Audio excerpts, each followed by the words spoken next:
Bismillahirrahmanirrahim. Assalamualaikum warahmatullahi wabarakatuh. Alhamdulillah wa syukurillah wa ni'matillah la khala wa la quwata illa billah, amma ba'd. Jumpa kembali di channel Sunyi Sepi. Terima kasih untuk dukungan dan support kalian di kesempatan bulan suci Ramadan ini, bulan penuh maghfirah, penuh ampunan. Semoga dosa kita diampuni dan pahala kita dengan segala kebaikan dan keberkahan di bulan suci ini menjadi kebaikan untuk kita semuanya. Amin amin ya rabbal alamin. Nah, untuk kali ini saya menceritakan kisah yang datangnya dari Mas Wawan. Kisah ini menceritakan pengalaman dirinya yang nyaris dijadikan tumbal pelaku pesugihan. Tapi sebelum saya cerita lebih lanjut, saya ingin menjelaskan orang yang ditumbalkan ataupun yang dijadikan target untuk tumbal pesugihan itu ada beberapa ciri. Salah satunya, orang tersebut yang biasanya tidak tahu tentang hal gaib. Secara logika, secara akal sehat, orang tersebut bisa melihat dan merasakan ada aura-aura gaib di sekitar kita. Itu yang pertama. Dan yang kedua, sering mencium bau wangi-wangian. Dan yang ketiga, orang itu sering mengego, ngelamun, mengatakan sesuatu yang aneh-aneh yang jarang diucapkan oleh dirinya. Nah, untuk menjaga agar orang di sekitar kita yang secara tiba-tiba mengalami perilaku-perilaku aneh, sebaiknya kita sebagai orang yang ada di sekitar teman kita atau siapapun, kita sebaiknya harus lebih waspada, memohon perlindungan dan pertolongan hanya kepada Allah Subhanahu wa Ta'ala. Insya Allah, apapun yang akan diinginkan oleh si pelaku pesugihan, yaitu lewat jin atau iblis, insya Allah bisa diselamatkan. Nah, saya lanjut ke cerita. Nah, awal ceritanya, Wawan dan temannya Ari itu di kampung dia tinggal itu terkenal sebagai orang yang amburadul, mungkin bisa dibilang preman kampung. Nah, ini yang diceritakan oleh Wawan. Sewaktu dia mendatangi salah seorang yang sudah diketahui oleh khalayak umum kalau yang dia datangi itu pelaku pesugihan, dia datang bersama Ari. Wawan datang bersama Ari dengan sengaja meminta sesuatu yang diinginkan Wawan dan Ari yang dimiliki oleh si pelaku pesugihan. Nah, sebut saja pelaku pesugihannya ini namanya Pak Nanang. Wawan dan Ari setiap minggu sekali datang ke rumahnya Pak Nanang. Dikenal sebagai preman kampung, Wawan sama Nanang ini selalu meminta jatah. Nah, kebetulan Pak Nanang ini usahanya ternak ayam. Nah, yang dilakukan oleh Wawan sama Ari itu setiap minggu, malam minggu itu dia datang meminta ayam tanpa dibayar. Nah, bagi Pak Nanang, orang yang seperti itu akan mudah dijadikan target untuk dijadikan tumbal pesugihannya. Soalnya Pak Nanang yang sudah terdengar kalau dia ini punya pesugihan, punya peliharaan perewangan, bukan cuma satu atau dua karyawan yang sudah dia menjadikan tumbal untuk kekayaannya, untuk kesuksesan usahanya, tapi anak istrinya pun sudah menjadi korban untuk kesuksesannya Pak Nanang. Walaupun saat itu Pak Nanang itu sudah punya istri dan dikaruniai anak lagi, tapi setelah kelahiran anak yang kedua, Pak Nanang mengalami kejadian yang benar-benar membuat orang-orang sekitar itu akhirnya tahu kalau yang menyebabkan kematian anak dari istri kedua itu semua juga dari peliharaan, yaitu sesembahan dari Pak Nanang. Nah, kembali ke Wawan dan Ari. Perilaku setiap minggu yang meminta jatah ayam potong tanpa dipikir oleh Wawan si Ari kalau dia itu bakal dijadikan target. Kalau Wawan dan Ari itu salah satunya akan dijadikan target tumbal pesugihan, keduanya tidak berpikir ke situ.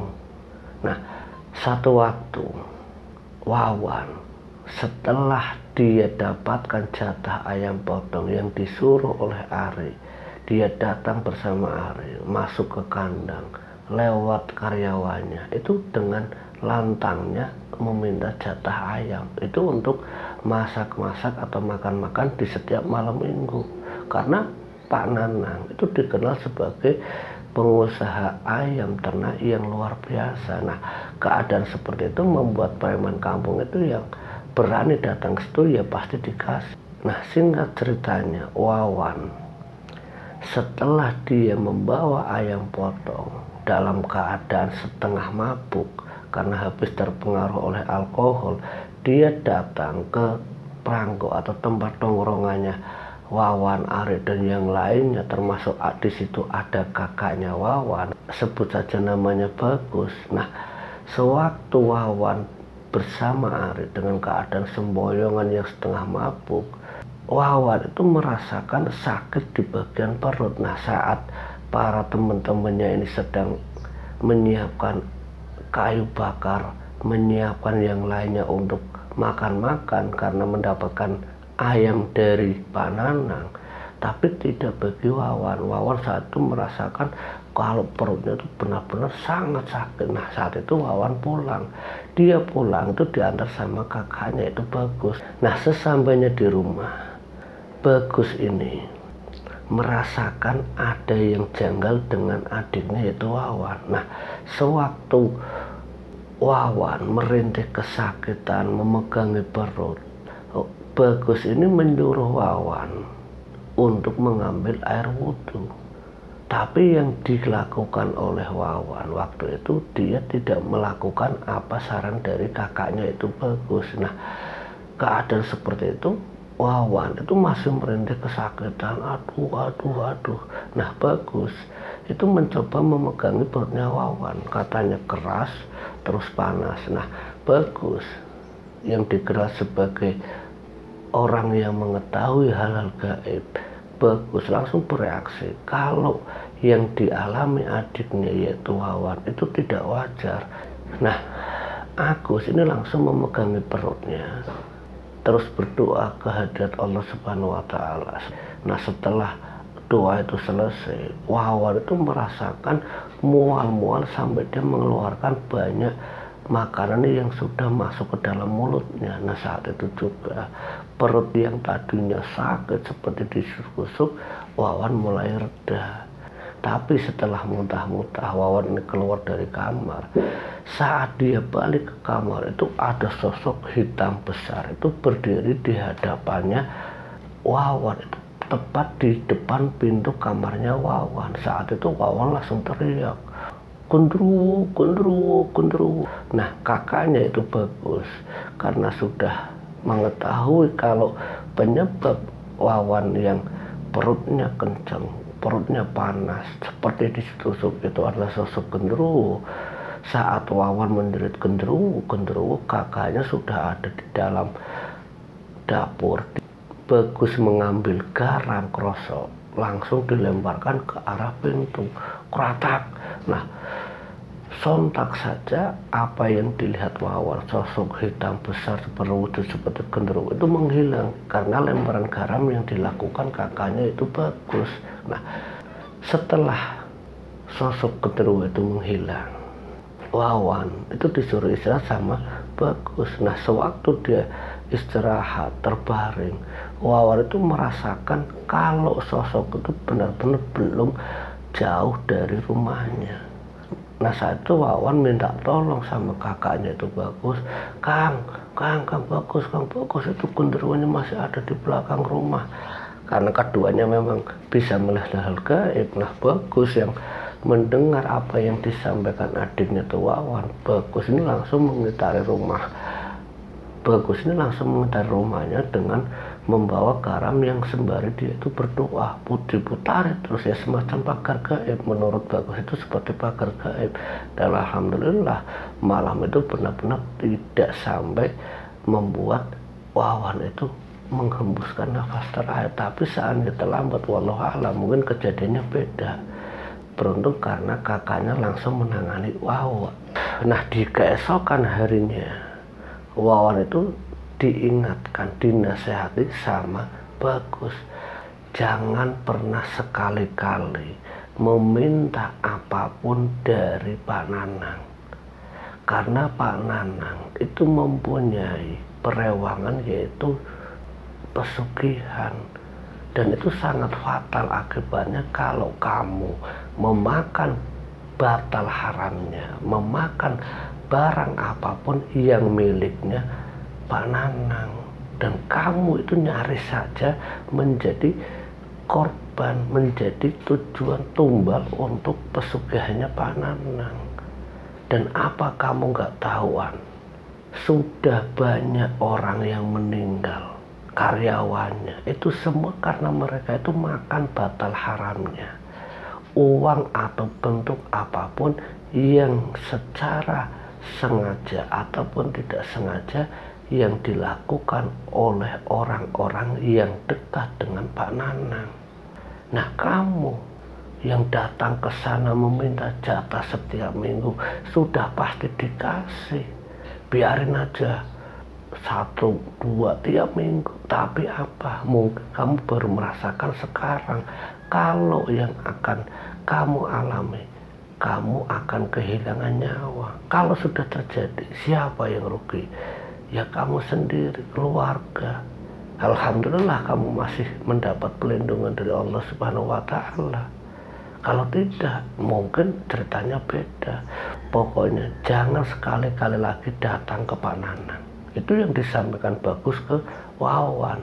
Tapi yang dilakukan oleh Wawan sama Ari dan beberapa teman-teman peranggonya, teman-teman tongkrongannya yang setiap hari, setiap minggu itu kegiatannya ya ngefly, minum alkohol dan sebagainya. Nah, salah satu temannya Wawan, sebut saja namanya Dennis. Dennis ini mengajak Wawan dalam keadaan terpengaruh alkohol.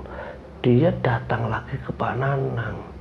Wawan benar-benar sudah tidak ingat lagi apa yang dilakukan oleh Dennis ketika dia mengajak ke Pak Nanang. Di sana dia meminta jatah ayam itu sampai 4 ekor, itu pun dikasih oleh Pak Nanang. Nah, yang terjadi saat itu, setelah ayam itu dibawa oleh Dennis dan Wawan dalam keadaan terpengaruh alkohol, Wawan itu merasakan seperti diikuti oleh sosok jin, sosok gaib. Nah, sewaktu Wawan merasakan dia sedang diikuti oleh sosok gaib, Wawan itu turun dari motornya dan ayam itu masih dibawa oleh Dennis. Nah, yang terjadi sama Dennis, motor yang dipakainya saat itu berjalan itu seperti didorong sampai Dennis itu masuk ke sawah. Ya, dia pun berlumuran lumpur karena yang dilakukan oleh jin perewangan dari Pak Nanang itu dengan sengaja mendorong Dennis yang saat itu membawa ayam milik Pak Nanang. Nah, Wawan yang dalam keadaan setengah mabuk ini, dia mencoba bantu Wawan, tapi sosok gaib itu masih ada di dekat Wawan sama Dennis. Nah, Wawan yang keadaannya memang setengah mabuk, dia mencoba membantu Dennis yang kecebur sawah, dibangunkan. Nah, setelah itu dia langsung lari menuju ke tempat tongkrongannya. Nah, di dalam tongkrongan yang banyak yang lainnya, tidak jauh dari tongkrongan itu, melihat kakaknya itu Bagus. Nah, kakaknya Bagus itu diminta tolong sama Wawan dan beberapa yang lainnya kalau Dennis ini sedang diincar oleh sosok gaib. Nah, sosok gaib itu ternyata milik Pak Nanang. Nah, singkat ceritanya, Bagus yang mendengar cerita dari Wawan dan Dennis, ya Bagus itu langsung bereaksi. dia membaca doa-doa. Nah saat itu juga Bagus itu meminta beberapa orang yang nongkrong di situ itu untuk mencari garam ya, agar sosok gaib itu pergi dan menjauh dari orang-orang yang saat itu ada di tongkrongan. Karena kekhawatiran Bagus yang diceritakan ke Wawan, kalau sosok itu tidak diusir, tidak disuruh pergi, dikhawatirkan dia akan datang lagi dan mengambil salah satu di antara kalian yang sudah makan batal haramnya milik Pak Nanang. Nah, singkat ceritanya garam itu didapat di tempat tongkrongan ini. Bagus itu melarang semuanya keluar dari area garam yang sudah ditaburi oleh Bagus.